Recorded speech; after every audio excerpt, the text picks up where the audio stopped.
कार्तिक मास के 9वें अध्याय का महात्म्य। जलंधर की उत्पत्ति एवं वृंदा के साथ विवाह। महाराज पृथु बोले, हे मुनिवर, जो आपने कार्तिक व्रत में तुलसी की जड़ में विष्णु भगवान का पूजन कहा है, सो अच्छी प्रकार से मैं तुलसी के महात्म्य को सुनना चाहता हूँ कि तुलसी भगवान को इतनी प्यारी कैसे हुई। हे नारद, यह तुलसी किस किस स्थान पर कैसे उत्पन्न हुई? आपकी गति सर्वत्र है, आप सब कुछ जानने वाले हैं, कृपा करके यह सब मेरे सन्मुख कहिए। नारद जी बोले, प्राचीन काल में इंद्र अप्सराओं और देवताओं के साथ भगवान शिव के दर्शन के लिए कैलाश पर गए। वहां जाकर मार्ग में इंद्र ने एक भीमकर्मा नामक भयंकर स्वरूप वाला बड़े बड़े दांतों और आंखों वाला पुरुष देखा। इंद्र ने उससे पूछा कि तू कौन है? जगदीश्वर शिव जी कहाँ गए?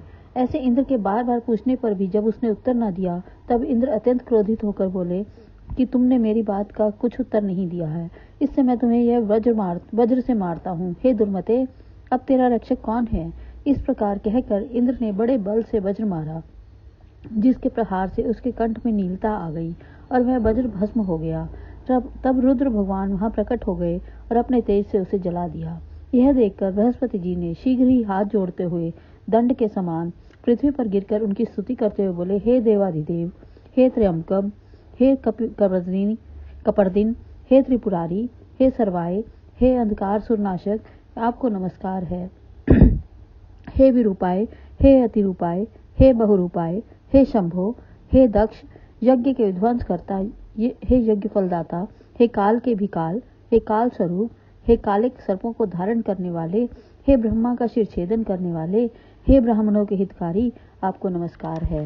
नारद जी बोले, उस समय भगवान शिव जी की ऐसी स्तुति सुन बृहस्पति जी ने की।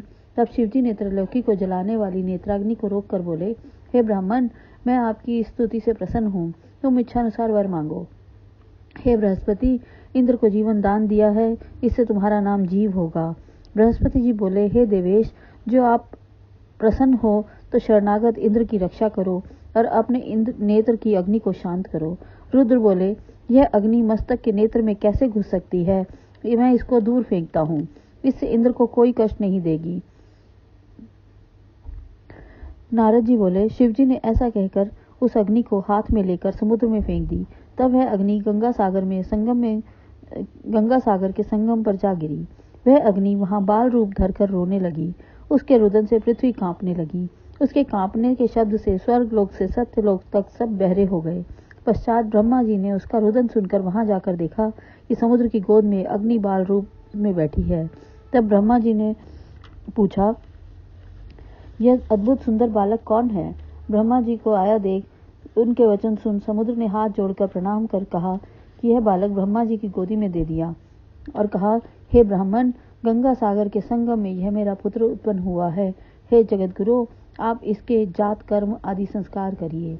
नारद जी बोले, समुद्र ऐसा कह ही रहा था कि उस बालक ने ब्रह्मा जी की दाढ़ी पकड़ ली और उसको बार बार हिलाने लगा, जिससे ब्रह्मा के नेत्रों से आंसू गिरने लगे। बड़ी कठिनता से दाढ़ी छुड़ाकर ब्रह्मा जी सागर से बोले, हे समुद्र, इसने हमारे नेत्रों से जल निकाला है, इससे यह जलंधर नाम से विख्यात होगा। यह तरुण होने पर संपूर्ण शास्त्रों को जानने वाला होगा और इसको रुद्र के सिवाय अन्य कोई नहीं मार सकेगा। वह जहाँ से उत्पन्न हुआ है, अंत में वहीं लीन हो जाएगा।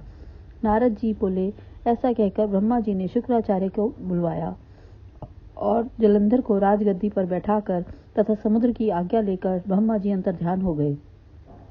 सागर अपने पुत्र को देख बहुत प्रसन्न हुआ और उसके विवाह के लिए बहुत सुंदर योग्य कन्या चाहने लगा। तब उस सब असुरों सहित काल नेमि ने प्रसन्न होकर अपनी श्रेष्ठ कन्या वृंदा का विवाह जलंधर के साथ कर दिया। जलंधर प्रेम करने वाली और आज्ञा में चलने वाली सुंदर स्त्री को पाकर बहुत खुश हुआ और शुक्राचार्य की सहायता से पृथ्वी पर राज्य करने लगा। बोल श्री कृष्ण भगवान की जय। बोल श्री विष्णु भगवान की जय। बोल ऋषि महाराज की जय।